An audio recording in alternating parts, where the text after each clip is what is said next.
हाँ, तो प्यारे बच्चों आप सभी का बहुत-बहुत स्वागत है आपके अपने ही यूट्यूब चैनल शिक्षा अनों पे। तो प्यारे बाबू यहाँ पे हम लोग क्लास 10 की फिजिक्स यानी कि भौतिक विज्ञान की काफ़ी महत्वपूर्ण 40 मोस्ट इम्पोर्टेंट चुनिंदा-चुनिंदा ऑब्जेक्टिव क्वेश्चंस को बतलाने वाले हैं।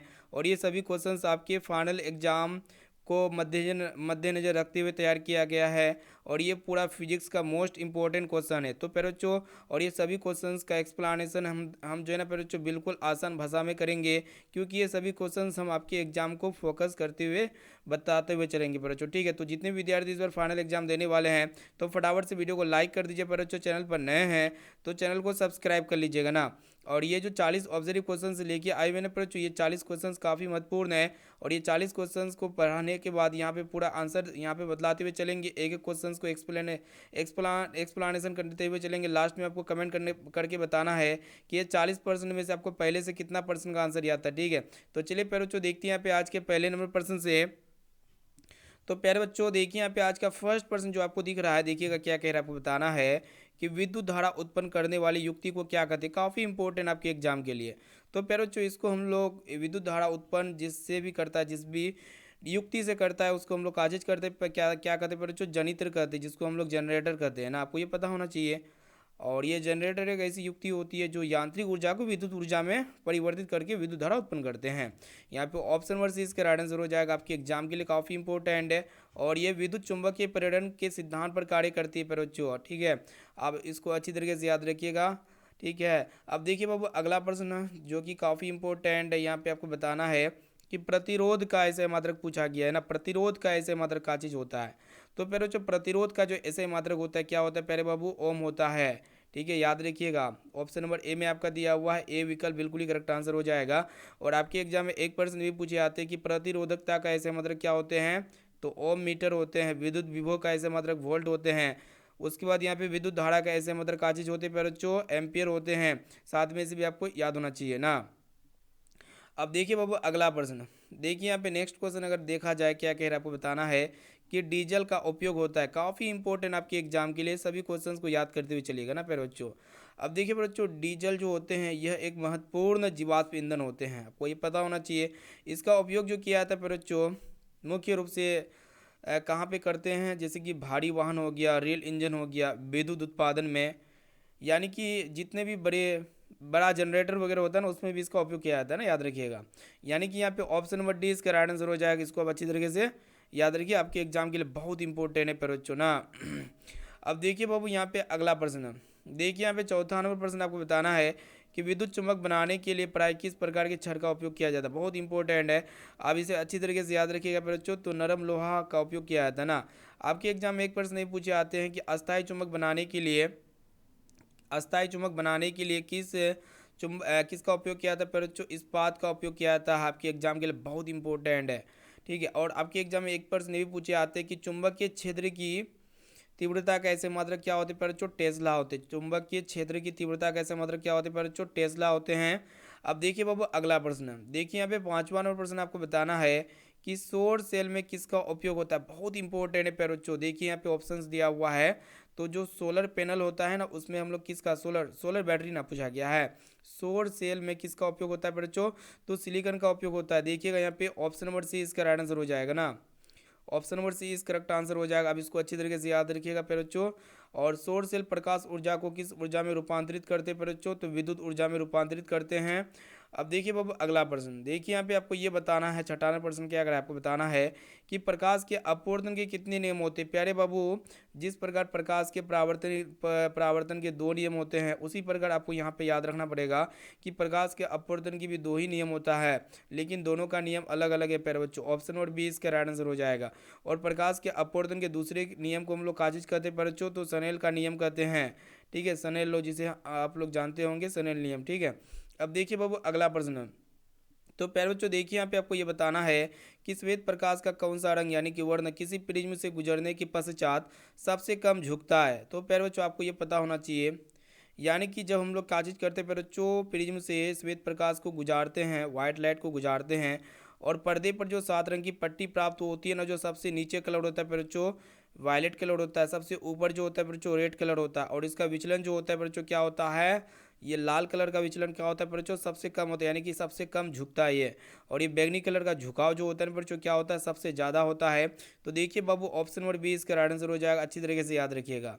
अब देखिए बाबू अगला प्रश्न आपको ये बताना है कि चुंबकीय फ्लक्स का ऐसे मात्रक पूछा गया है, ठीक है। बहुत इंपॉर्टेंट है प्यारे बच्चों, एक एक क्वेश्चंस को हल्के में नहीं लीजिएगा, सभी क्वेश्चंस आपके एग्जाम के लिए बहुत इंपॉर्टेंट है, पूरा चुन चुन के लेके आए हुए हैं, ठीक ठीक है ना।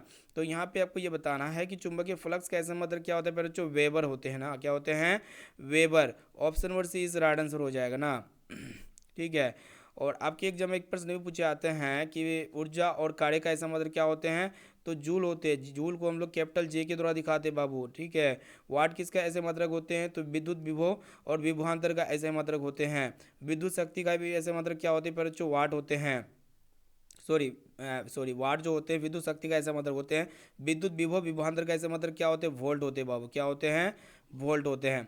अब देखिए बाबू अगला प्रश्न आपको ये बताना, देखिएगा क्या कह रहा है, आपको बताना है कि प्रकाश का चाल न्यूनतम होता है, यानी कि किस माध्यम में प्रकाश की चाल सबसे कम होती है, तो फिर जो प्रकाश की चाल उस माध्यम में न्यूनतम होती है जिसका अपवर्तनांक सबसे अधिक होता है ना।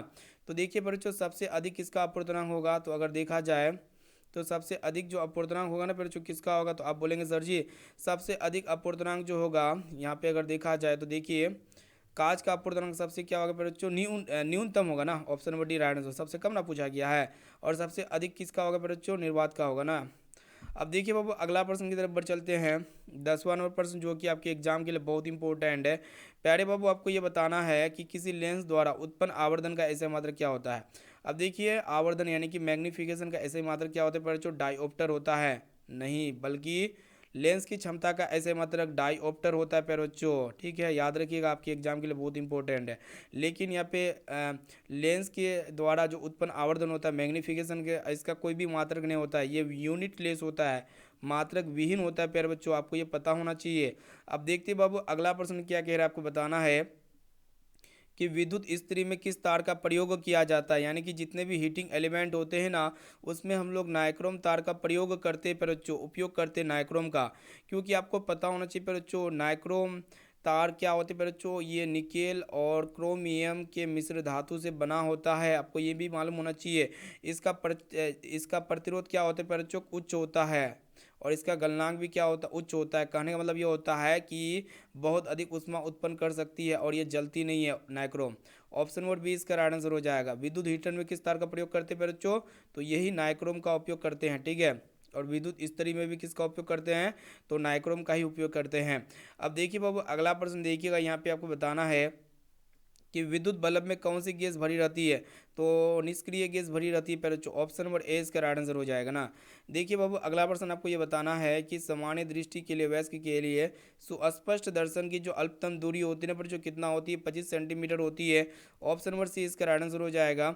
अब देखिए बाबू आपको ये बताना है कि किरणों के समूह को हम लोग क्या कहते हैं, प्रकाश पुंज या किरण पुंज कहते हैं, जो कि ऑप्शन नंबर सी इसका राइट आंसर हो जाएगा।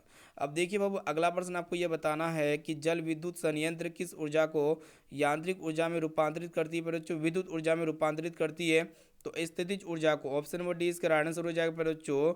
अब देखिए बाबू अगला प्रश्न, देखिए यहाँ पे आपको ये बताना है कि मोटर गाड़ी के साइड मिरर के रूप में साइड मिरर में किस दर्पण का प्रयोग किया जाता है, तो आपको पता होगा पर बच्चों साइड मिरर ना पूछा गया है, जिसको हम लोग क्या कहते हैं, पार्श्व दर्पण कहते हैं, जो कि उत्तल दर्पण का उपयोग किया जाता है। क्योंकि उत्तल दर्पण में जो प्रतिबिंब बनता है पर बच्चों हमेशा सीधा बनता है और छोटा बनता है। और उत्तल दर्पण में एक खासियत ये होता है कि ये जो है पर जो विस्तृत दृष्टि क्षेत्रफल का प्रतिबिंब बनाता है, यानी कि एक छोटका सा मिरर बहुत बड़का वाहन को क्या कर लेता है जो अपने तरफ एथी कर लेता है, प्रतिबिंब बना लेता है ना, इमेज बना लेता है। देखिए यहाँ पे आपको ये बताना है कि पुतली के साइज को कौन नियंत्रित करता है, तो पर जो परितारे का, जिसको हम लोग काजिज करते हैं, क्या क्या कहते हैं पर जो आइरिस कहते हैं ना, आपको ये पता होना चाहिए। ऑप्शन नंबर बी इसका राइट आंसर हो जाएगा, ठीक है। और आपको ये भी पता होना चाहिए कि मानव नेत्र के किस भाग पर किसी भी वस्तु का प्रतिबिंब बनता है बच्चों, रेटिना पे बनता है बच्चों, कैसा बनता है आपको तो ये भी पता होना चाहिए, आपके एग्जाम पूछे आते हैं। तो वास्तविक होता है बच्चों, उल्टा होता है, वास्तविक उल्टा और छोटा होता है, ठीक है, याद रखिएगा, आपके एग्जाम के लिए बहुत इंपॉर्टेंट है। अब आइए बाबू देखिए यहाँ पे अगला प्रश्न आपको बताना है कि किलोवाट घंटा किसका ऐसे मात्रक होता है। तो यहाँ पे क्या पूछा गया बच्चों, किलोवाट घंटा ना। तो यहाँ पे अगर बात किया जाए किलोवाट घंटा किसका ऐसे मात्रक होता है, तो 18 का जो बिल्कुल ही करेक्ट आंसर हो जाएगा पर जो विद्युत ऊर्जा का ऐसे मात्रक होता है ना। 1 किलोवाट घंटा में कितने जूल होते हैं प्यारे बच्चों? तो 3.6 गुना 10 के पावर -+6 जूल होते हैं। कहने का मतलब ये होता है कि 1 किलोवाट घंटा जो होते हैं ना बच्चों, 36 लाख जूल के बराबर होता है ना, 36 लाख जूल के बराबर होता है। याद रखिएगा, आपके एग्जाम के लिए बहुत इंपॉर्टेंट है।